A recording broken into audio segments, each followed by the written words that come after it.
अखाड़ा में इस वक्त बड़ी खबर आ रही है। बंगाल चुनाव पर ममता बनर्जी को एक रैली के दौरान लगी चोट के मामले में तृणमूल कांग्रेस के नेता दिल्ली में चुनाव आयोग से शिकायत करने पहुंचे। अब वो मीटिंग इलेक्शन कमीशन से मिलकर, चुनाव आयोग से मिलकर वो अब बाहर निकल रहे हैं। विरोध जताने के लिए तृणमूल कांग्रेस के नेताओं के हाथ में काली पट्टी लगी दिखाई दी। अब इससे पहले कल तृणमूल कांग्रेस के नेताओं ने कोलकाता में भी चुनाव आयोग के अधिकारियों से मुलाकात की थी। तृणमूल कांग्रेस नेताओं ने डीजीपी को हटाए जाने पर सवाल उठाते हुए महिला चीफ मिनिस्टर पर जानलेवा हमले का आरोप लगाया। तृणमूल कांग्रेस ने बीजेपी पर आरोप लगाया और चुनाव आयोग से जांच कर कार्रवाई की मांग की।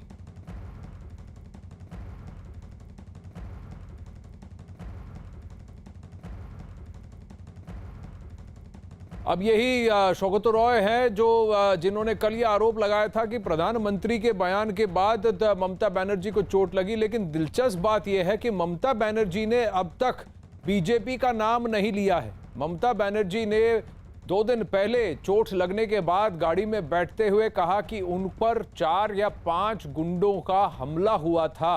उन्होंने किसी पार्टी का नाम नहीं लिया। और कल अस्पताल से जारी किए गए वीडियो में उन्होंने कहा कि उनको धक्का मुक्की में चोट लग गई।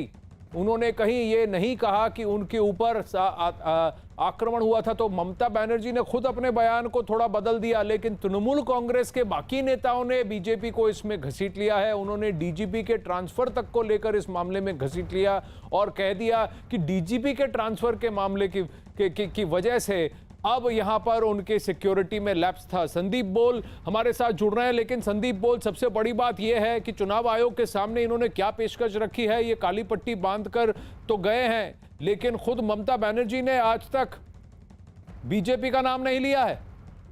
बिल्कुल, देखिए 1 घंटा 10 मिनट की बैठक थी। इस मुलाकात में 6 टीएमसी के जो नेता है वो अंदर पहुंचे थे और खुद जो शौकत राय जिस तरीके से भी कह रहे हैं, उन्होंने नंदीग्राम में ममता बनर्जी पर जिस तरीके से हमला हुआ उन्होंने कहा कि ये सोची समझी साजिश थी, ये कोई एक्सीडेंट नहीं था।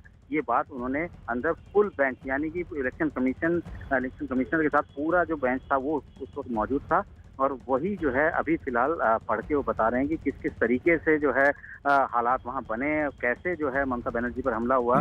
ये एक साजिश जो है इन्होंने करार दिया। ये साजिश के तहत इस तरीके की चीजें हुई है, कोई एक्सीडेंट नहीं था। और इनके पास कोई प्रमाण है? क्योंकि प्रत्यक्ष तो कह रहे हैं एक्सीडेंट था, तस्वीरें तो कह रही हैं एक्सीडेंट था। ममता बनर्जी खुद इतनी कॉन्फिडेंट थी उस भीड़ के पास कि वो खुद गाड़ी का दरवाजा खोलकर फुटबोर्ड पर खड़ी हो गई और सबको नमस्कार कर रही थी। तो अगर ये तस्वीरें बयान करती हैं, ये प्रत्यक्ष वहां के नंदीग्राम के बयान कर रहे हैं, तो ये हमला सोची समझी साजिश और हमला कैसे हो सकता है? इसका प्रमाण क्या दिया है तृणमूल कांग्रेस के नेताओं ने? या फिर उन पर यह आरोप है कि वे जानबूझकर सिंपैथी की राजनीति करने की कोशिश कर रहे हैं, हादसे को हमला बताने की कोशिश कर रहे हैं?